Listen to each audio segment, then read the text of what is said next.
In this dream, I would be perceiving from various viewpoints from a number of individuals. The individuals were numerous and seemed to be surviving in a very dystopian world. It was very much like one we may see here somewhere down the line, as things continue the way they are going, or maybe a dimensional version of the world that is already in this far more heavily controlled state.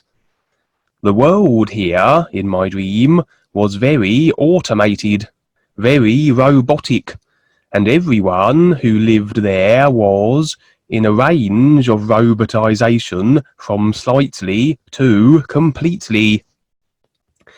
Seems like always, despite the added control that robotization must ensure, there were dissidents of the system, the rebels. And although mostly mechanical too, they were pulling on the chains of their restriction, bending the bars of their prisons. And it is these individuals, or some of them, that I was in the role as. It was a very manic dream, plots and elements and storylines all interwoven and jumbled to the extent that it is hard to provide a linear sequence of events.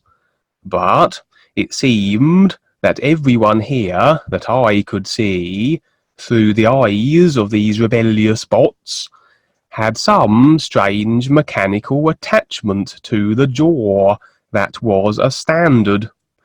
It was a means of control in some way. I had the impression that it could be made to explode, and as you might imagine, it was an effective means of controlling the masses through fear of half the face being destroyed should one step beyond the imposed boundaries.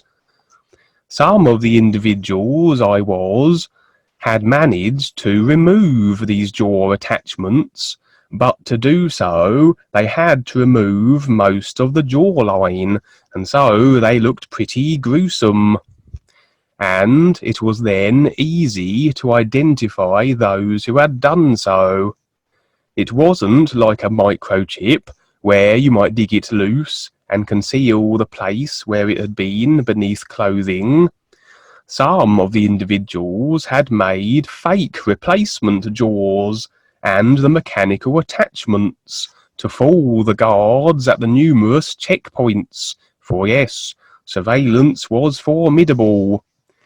I was an individual with a group of rebels who were on the run, their covers blown, their faces well known to the authorities, and we were cheating, scheming, and finding endless ingenious ways to get through the checkpoints. The jaw attachments also contained a kind of computer chip which scanned like a barcode, so we had to avoid the countless scanning cameras that marked the passage of every individual, for if they detected a jaw attachment that housed no readable chip, the alarms would sound and the area be on lockdown. I was with another group too at one point, a different band, and we were more heavily armed and seemed to have all kinds of tech at our disposal, carrying out various operations for the good of the people against the tyranny of the oppressors. We were assassinating key individuals whose death would cause impact to the order of things, etc. As I say, it was a very convoluted dream. It was hard to pick apart strands and put it back together, but the basic theme was that of a heads up, a future we are heading for, or maybe an alternative dimension where this is already so.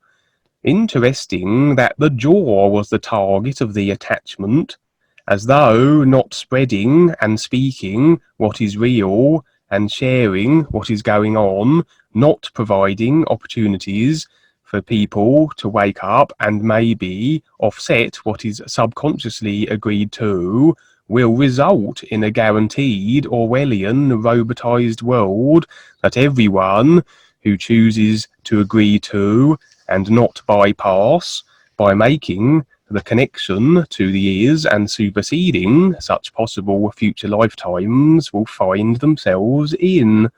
So, a demonstration, perhaps then, of sharing now while it is still feasible to do so.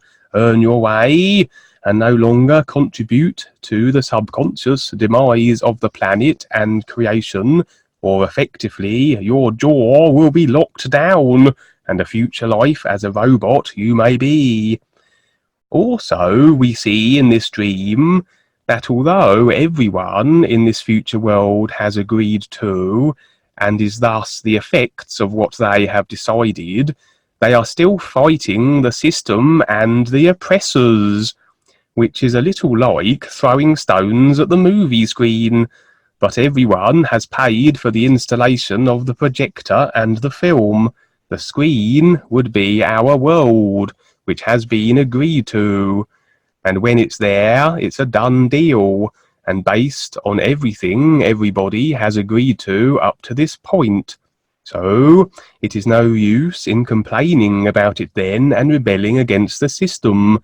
We can only become more aware and bypass the controlled matrix of creation, or we get embroiled in the conflict, emotionally attached to that, and the cause and effect repercussions of the rebellion, even if it is for the greater perceived good, the duality trap of creation. And that was part one, Kevin. Yep, that's that one done. That was excellent. Yeah, that's why you're here, Kevin, and the jaw thing is cute. Yes, in other words, you see that the robot people, most of them don't speak up, do they? They just simply agree, and so their jaw, it's like their jaw is frozen, right? Yeah. Yeah, it's interesting. It's an interesting analogy, and you did that terrific. Wow, that's a science fiction movie right there. You call it The Jawbreaker, okay? So that was excellent. Thank you. Okay, thank you. Mm-hmm. The next few dreams are a little shorter, you'll be pleased to know. In this dream, I would find myself in the back garden of my house. Not the most exciting place in the universe I could be, but nevertheless, there I was. The personal little me does like the adventure-orientated escapades, it must be said. There then were other individuals inside the house. They were beckoning and inviting me to join them, for it would appear to be the festive season, the house festooned with lights, an overwhelming quantity of decorations and good cheer that this reptilian tap-lining event tends to cultivate. I refused to join them in their merrymaking. Instead, I elected to remain where I was and fly around and around the garden. This struck me as far more entertaining, and as I swooped and soared, others would enter the garden I was flying around in. These were not the festive folks from the house. These were new individuals, none of which I recognized, but we all engaged in a very thought or awareness-provoking and engaging dialogue about all manner of real things that are happening in our world, from chemtrails to HARP to 5G. So I was very delighted.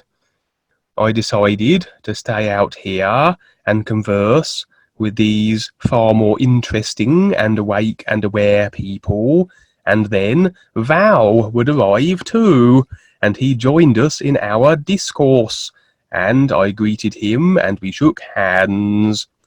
So, on reflection, the back garden, as we have learned, represents the subconscious. So what was I doing there? Maybe unearthing a few deep-rooted agreements from the past that still are affecting me to this day. Maybe I was in the process of dissolving them.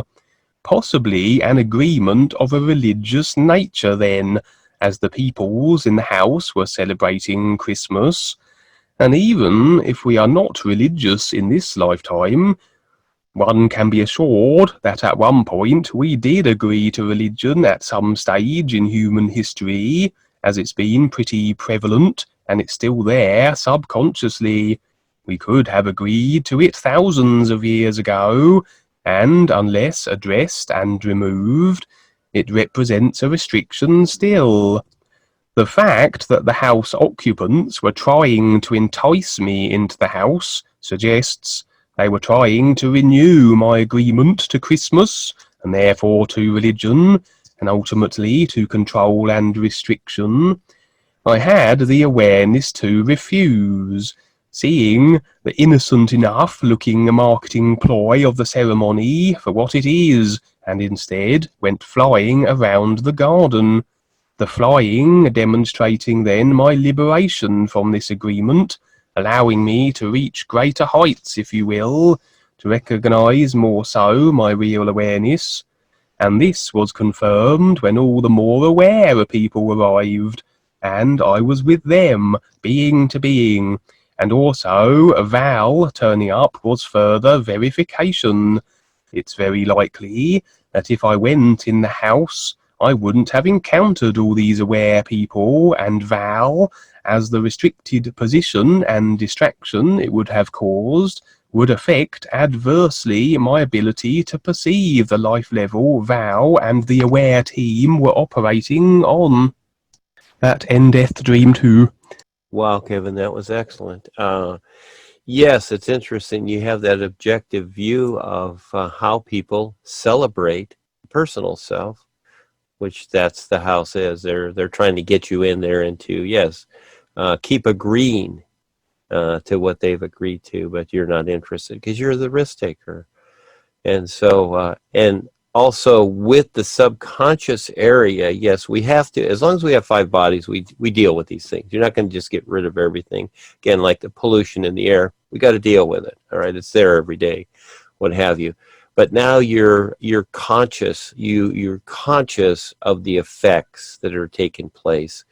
That becomes the difference. So while we're in this realm or wherever you're at on the real side in the different areas of creation, you're the conscious effect of it. And see, that's better than just being unconscious effect. So you know what to do, and you know eventually you can move along. So that was excellent. Thank you.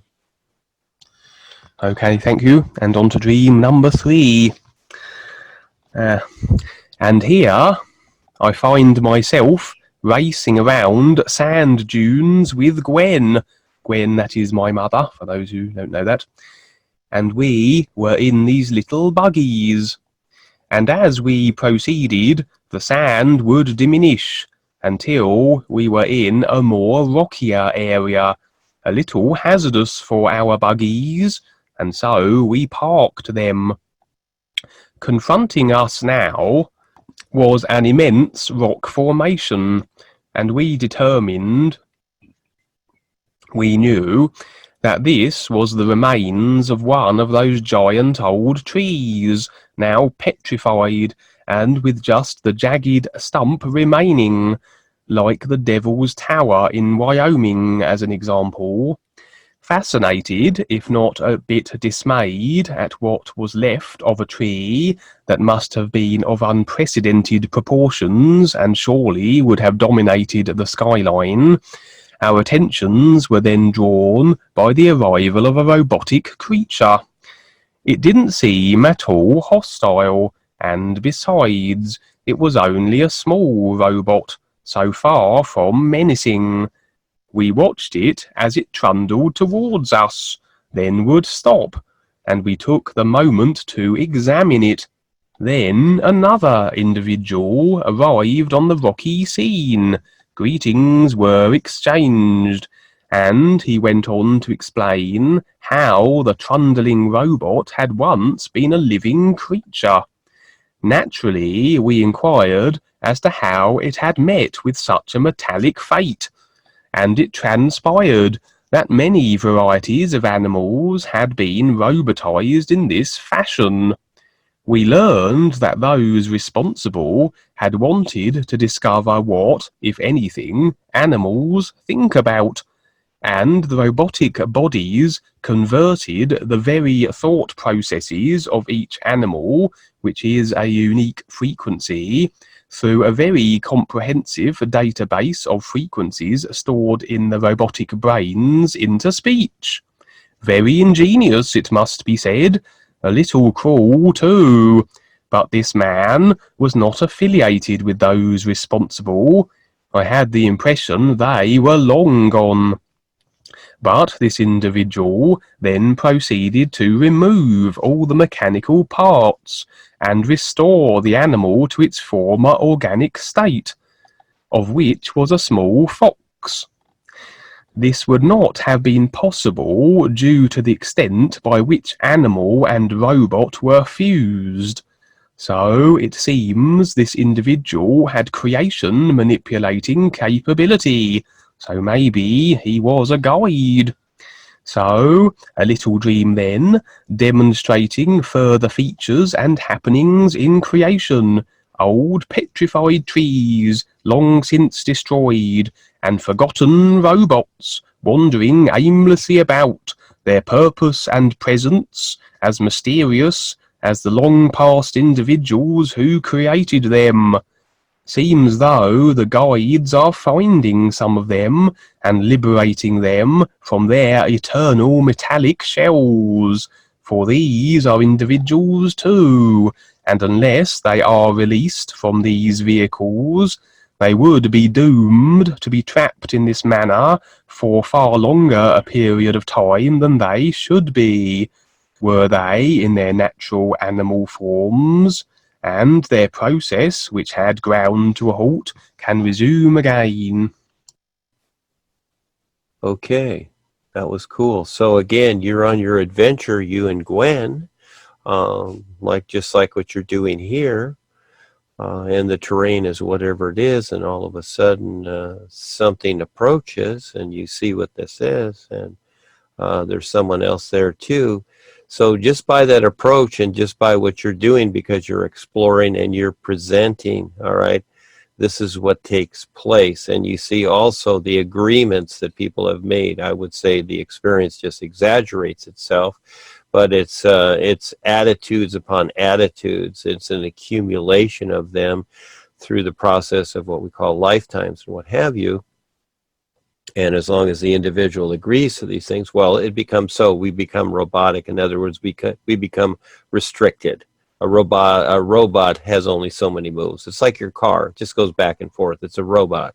It's what it is. And it gets to the point where, it becomes frozen. So because you're there, because you're exploring, because you're presenting, at certain times, individuals, it could be animals or whatever, it doesn't matter, will approach you, and they're curious, and they don't always know because they're not aware, but a real demonstration there. So again, you see by the very fact that as a person activates and does something, it's in the doing, okay? You consciously do something with life.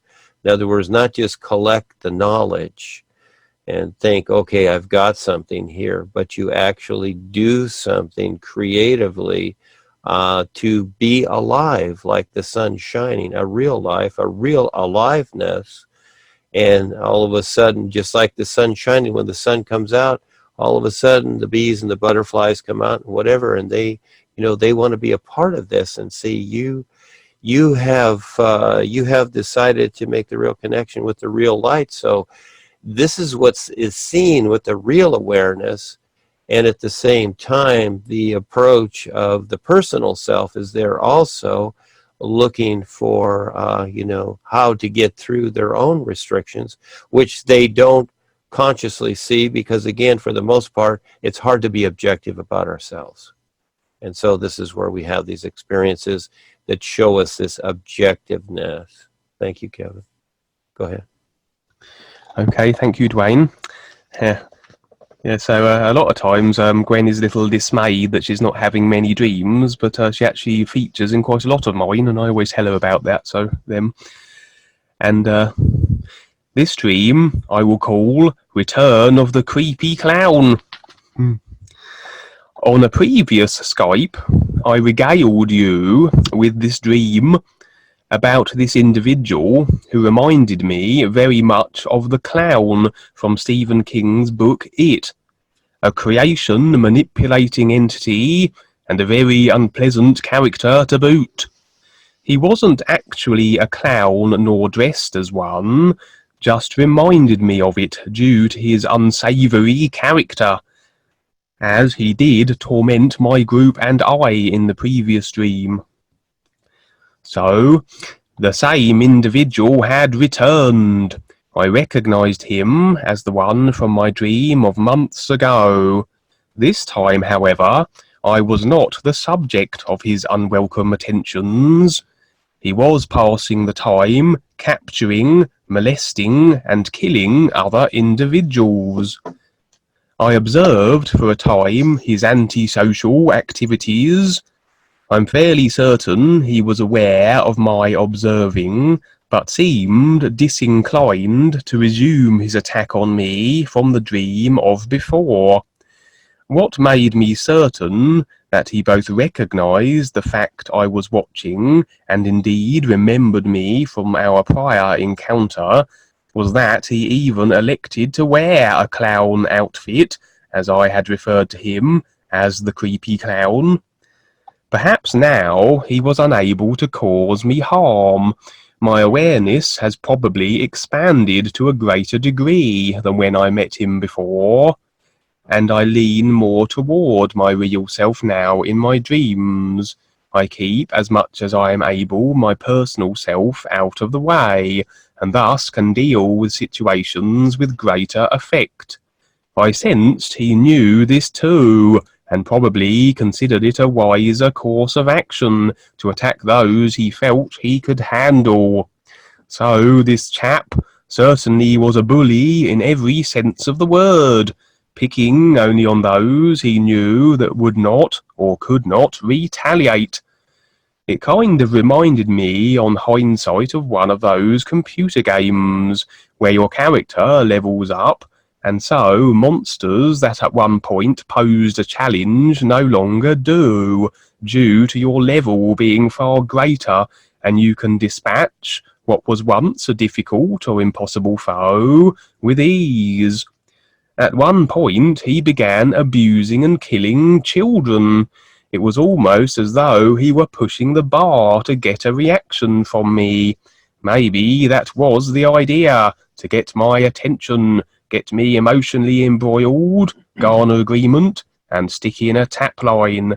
Perhaps he was successful then, as I switched scenes. I was in a garden and with Peter. I had decided to take this creepy clown down, and had encouraged Peter to join me on this endeavour, as though I was giving him the opportunity to partake in this adventure if he chose to accept it. And indeed he did. I was doing an assortment of tricks and manipulations, and showing Peter some of what I had learned. It had the feel of training before a fight, just like a training camp, where a boxer may prepare for his opponent, practice and fine-tune his skills. Satisfied that we were prepared for the clown-wearing creep, we embarked on our mission. Our objective, to locate, do battle with, and defeat the menace of the clown. The dream would end here, so maybe I will see what transpired at a later time. Oh, that's that's an active night, Kevin. That's cool. And yes, that's part of the adventure, isn't it? Also, it's interesting. Yes, I'm familiar with that. I saw that advertisement for that thing, the It. They call it It. It's interesting that as you go back in one of the books, it's either Far Country or Dialogues, that Rebazar would refer to the isness as the it. And so just like we've talked about before, the isness and how the government here created ISIS, which is like is, which first brought out in 2001 and then became the all is, etc. And so you have the it too. How interesting. So in other words, the influence here and the authorities and etc. they play on what is being presented by us, by the reality, the true reality, because it's referred to as the it too. So it plays on that to where they put it into the consciousness here to where this, when we refer to the it, which is the isness, that it's a scary thing, and that, oh, you should be afraid. You know, you should just hold on to what you have, etc. So you got two sides of it. But then again, you're on your adventure there. Yes, let's see what happens to confront this. And yes, the reason he's not touching you so much, you might say, is that because, see, you are aware of what he's doing, and he's aware that you're aware. You see, all of a sudden, it's about awareness, isn't it? You see that, and that becomes the difference of you being the effect. So he's this clown is dealing with people that are unaware. Okay, so this is, and you know, realistically, the reason he's doing this is because he's afraid and he doesn't know what else to do. And he's afraid also to step up and take the risk. But there are those, many of those, and through creation here, through this physical realm and parts of creation, that they have been bred with fear. We've all been bred with fear, but they're stepping up. They have to step past their fear. And that's why this character is doing what he's doing. Because again, you know, until people step up and do something real, well, basically for the most part, they're bored. This is why when you look at the world and what it's doing, and it's really self-destructing, but it looks like it's, oh, this is part of the, you know, this is part of what we do, or I have a job, or this stuff, or whatever it is, but it's all on self-destruct. It's because people are bored and they won't take the risk to pass their fears. Yes, because again, life is big. Yes, it is scary. We get scared. And these individuals are actually afraid the most. That's why they project fear. So they get others to be fearful. So again, there's many things there. But there's Kevin's adventure. That's cool, Kevin. Thank you. Okay, thank you. And I think I have time for one more. So, this would begin while I was in the place between wakefulness and sleep.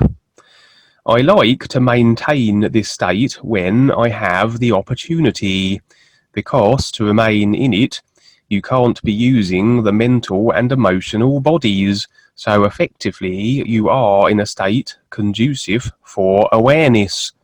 But now I had the impression that something was coming, something I would do well to avoid.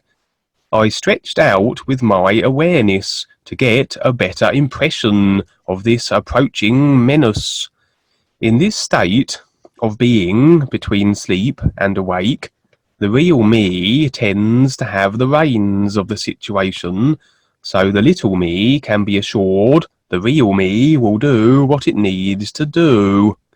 I discovered that which was coming was reptilian, and lots of them, a particular brand of reptilian too. Usually, I find the reptilians are not so bad when I encounter them on the real side, in the sense that my real me knows how to deal with reptilian-orientated situations, no matter how intense they may become. But on this occasion, I felt these were something else. They meant business, and further impressions were that they were coming to get not only me, but Gwen, Peter, and even Lindsay, my sister. I had the insight to begin singing the New You song. I felt it imperative that I do so, and would continue to do so for an inordinate amount of time, as I remained in this in-between place. I knew the reptilians were now here, and the only thing keeping them at bay was the new song, almost exacting a barrier that prevented them from manifesting. Who knows what may have happened should I have not sung the new you? Maybe I'd be reptilian lunch by now. With the knowledge that these reptilians also sought other family members, I kept singing the New You song, but separated my awareness. It had the feel of an astral projection. I was in my house again, but possibly a different time, as my parents were both asleep in their room, and I passed through the wall and warned them of the reptilians. Unfortunately, in this manner of message relaying, they were only partially aware of my presence, and I was concerned as to their safety. Then I found myself in the living room with Gwen, Peter and Lindsay, and they informed me that they had taken heed of my warning and acted in accordance, successfully avoiding the reptilians. At this point then, I imagine I was talking to their real selves, and they were assuring me that their little selves were secure for now, and the intentions of these reptilians to indeed possibly capture us all had failed. So that concludes this experience, as we endeavour to keep just ahead of the reptilians and their attempts to silence and destroy us all. It's a heck of a challenge, isn't it? And all this equals becoming more aware as we go through this adventure. So little by little, yes, you become more and more aware. And as you do, you become less and less the effect of being unaware. It's so cool, isn't it? So yes, the beat goes on. So there's always more. And then the challenge of us being here and doing something and stepping up and doing something. So again, there's many parts of it, and as you go through the adventure like you're doing, you might say you're earning your awareness, because this is how life is. Yes, again, the real guides are examples. They face and do everything, and that's the whole idea of life. So for the most part, most people have their comfort zone, their comfort place, their personal self, etc. But eventually it's just the real you. You don't need that anymore. So, yes, onward and onward. Yes, thank you, Kevin. Thank you, everybody. Thank you, Kevin. That was fun. Looking forward to the trailers and the movies that you're going to make from all this, Kevin. Yes, you're going to wake everybody up. Thank you, Kevin. Thank you, everybody. Pierce, Gwen. Well, Gwen wasn't there, but Peter. Thank you so much. We'll see you next time.